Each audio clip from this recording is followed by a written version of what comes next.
This is the time of year when goodwill is abundant, and a fair share of it is coming from one historic ranch in Colorado. That's where every Christmas tree that is cut down is benefiting women in need and is benefiting the land, too. On top of that, the ranch itself is about to become an important refuge for veterans and their families. From Colorado, Barry Petersen has the story. Here she goes. Beautiful. The roar of a chainsaw is the sound of Christmas in the Rockies, where people gathered at the Aspen Canyon Ranch to choose a tree, paying with a donation to Denver's Dolores Project, which gives shelter to women experiencing homelessness. Some wanted tabletop size. What do you think? It's perfect. It's perfect. Margie and Don Mosley wanted big and tall, hunting deep into the forest. Yeah.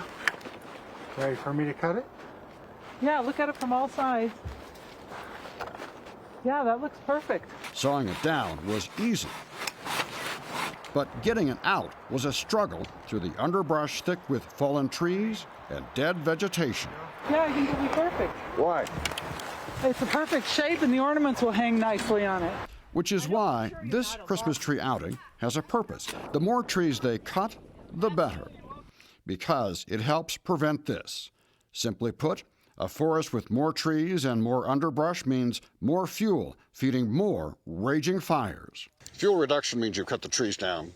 Right. And got the undergrowth out. Yes. Ryan McNerney is a forester for the Colorado State Forest Service who developed a multi-year plan for this ranch. Why have you done that in terms of forest fire mitigation? So the trees here on our left is very dense and overgrown, and then because of that, there's a ton of fuel in there that is available to be burned. Whereas on the other side, we've done a management activity over here that has really taken out a lot of the trees, spaced them out. By removing some trees, we're giving the other trees more space to grow and an ability to prevent themselves from being burned up. To get the trees out, a machine literally chops them up, or workers cut and stack debris on hillsides into what are called teepees, ready for controlled burns. This was once a dude ranch, then a pot smoker's B&B. When all that failed, its rustic cabins were left to decay. Philip Sevier took over, and now the cabins are headed for nearby towns. They look a little worn now, but they're going to be refurbished and they'll be homes. Yeah, they'll be redone. Yeah, you're recycling the log cabins of Colorado. Absolutely, yeah. The fire prevention plan makes the ranch more valuable, and Sevier has gotten big bucks offers. He said no. Instead, he will sell it to a group called Project Sanctuary that brings military families together to reconnect after long deployments. If you give it to a rich guy, they're going to put a big fence around it and close it off. When you sell it to an organization, there's going to be hundreds of people affected positively because of this experience.